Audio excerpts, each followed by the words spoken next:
मुंबईत Devabhau bulldozer बाबाचे poster. मनपा निवडणुकीआधी वातावरण तापलं। भाजपचा नवा इलेक्शन अजेंडा। राज्यात सध्या महापालिका निवडणुकांचं वारं वाहते। मुंबई महापालिकांसाठी प्रत्येक पक्ष आता कंबर कसून कामाला लागला। अशातच मुंबईत भाजपने लावलेल्या पोस्टरनी वातावरण चांगलंच तापलं।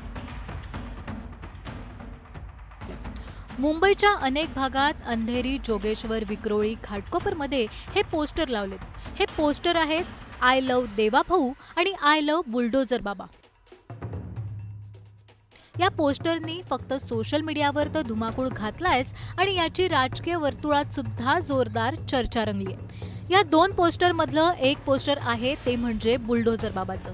हे बुलडोझर बाबा म्हणजे दुसरे तिसरे कुणी नाही तर ते आहे थेट उत्तर प्रदेशचे मुख्यमंत्री योगी आदित्यनाथ यांचं।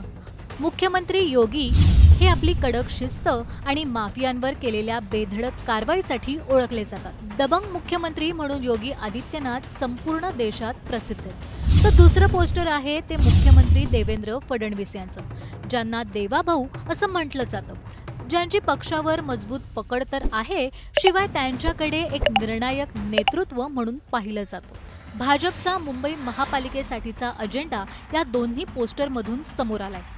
मुंबईतील कायदा सुव्यवस्था, निर्णायक शासन आणि भ्रष्टाचाराचा मुद्दा भाजपने निवडणुकीच्या तोंडावर उचलून धरलाय। योगी आदित्यनाथ यांनी ज्या पद्धतीने उत्तर प्रदेशात रणनीती वापरली तीच बुलडोझर ब्रँडची रणनीती आता भाजप महाराष्ट्रात राबवून पाहते।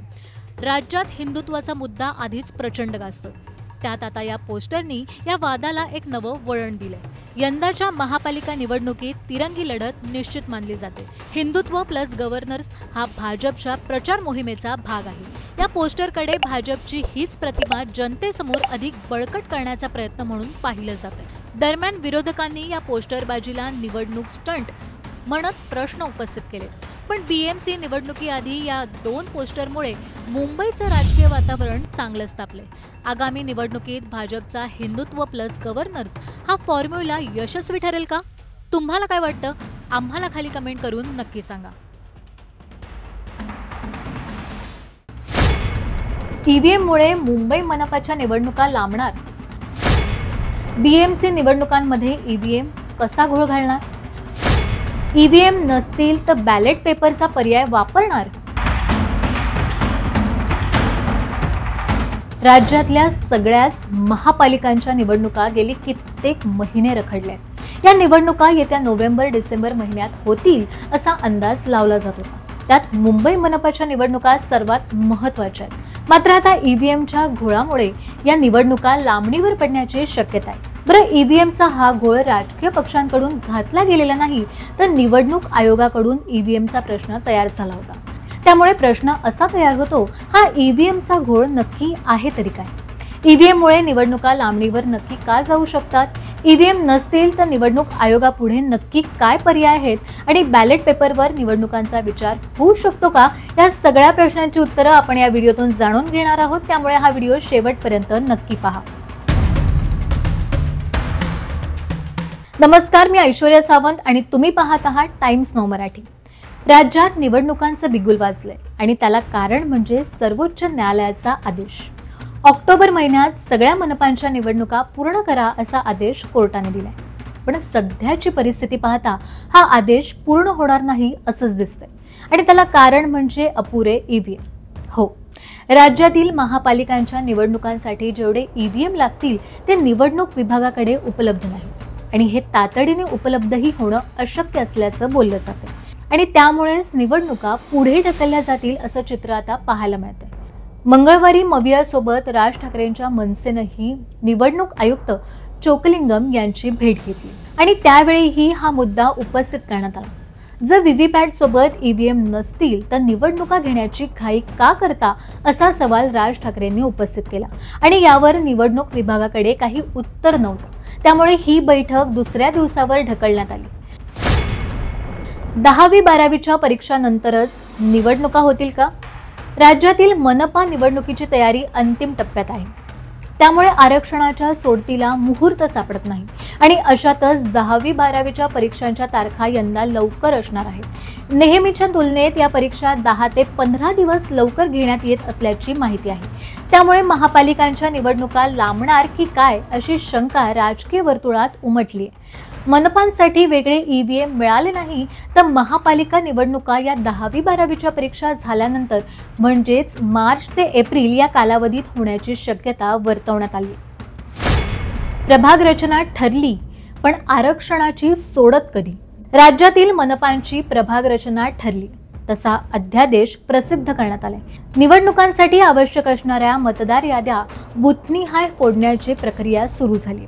पण दुसरीकडे आरक्षणाची सोडत काढण्यास मुहूर्त लागलेला नाही. येत्या 1 ते 2 दिवसात त्याचं वेळापत्रक जाहीर झालं नाही तर आरक्षणाची सोडत निघण्याचा कार्यक्रम हा दिवाळीनंतरच घेतला जाऊ शकतो अशी दाट शक्यता आहे.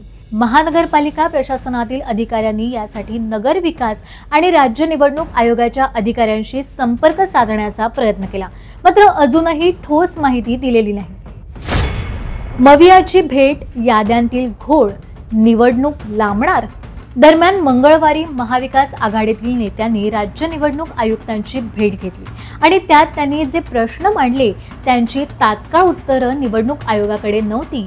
या भेटीत राष्ट्रवादी काँग्रेसचे अध्यक्ष शरद पवार, उद्धव ठाकरे, राज ठाकरे, बाळासाहेब थोरातांसह सगळे नेते उपस्थित होते. यावेळी मतदार याद्यांतील घोळ, बोगस मतदारांची संख्या, नवीन मतदार म्हणजे जे यंदा 18 वर्षांचे झाले आहेत त्यांचा निवडणूक याद्यांमध्ये समावेश न होणं असे अनेक मुद्दे उपस्थित केले. याशिवाय व्हीव्हीपॅट शिवाय ईव्हीएम का वापरायचे असा थेट सवाल राज ठाकरेंनी केला. त्यामुळे ही बैठक दुसऱ्या दिवसावर ढकलावी लागली. जर हे प्रश्न सोडवायचे असतील तर निवडणूक विभागाची सगळी यंत्रणा पुढचे 2 महिने पूर्ण ताकदीने कामाला लावावी लागणार आहे. असं झालंच तर मुंबई मनपासह राज्यातील सगळ्याच मनपांच्या निवडणुका पुढे ढकलल्या जाऊ शकतात आणि त्यावर पुन्हा सर्वोच्च न्यायालय काय आदेश देतं हेही पाहणं महत्त्वाचं असणार आहे.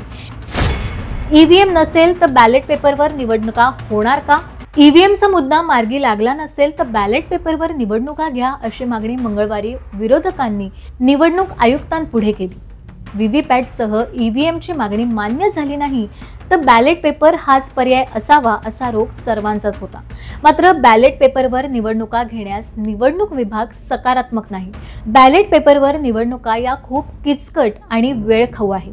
शिवाय निवडणूक विभागाकडे तितकी यंत्रणाही नाही की एकाच वेळी इतक्या ठिकाणी बॅलेट पेपरवर निवडणुका होतील आणि निकालातही घोळ होऊ शकतो असं निवडणूक विभागाचं म्हणणं आहे. मात्र यावर पर्याय म्हणून मध्य प्रदेशातून ईव्हीएम आणण्याचा पर्याय निवडणूक विभाग वापरू शकतो. तुम्हाला काय वाटतं, ईव्हीएम मुळे निवडणुका लांबतील का की बॅलेट पेपरवर निवडणुका घ्याव्या आणि याचा सर्वाधिक फायदा कुणाला होईल?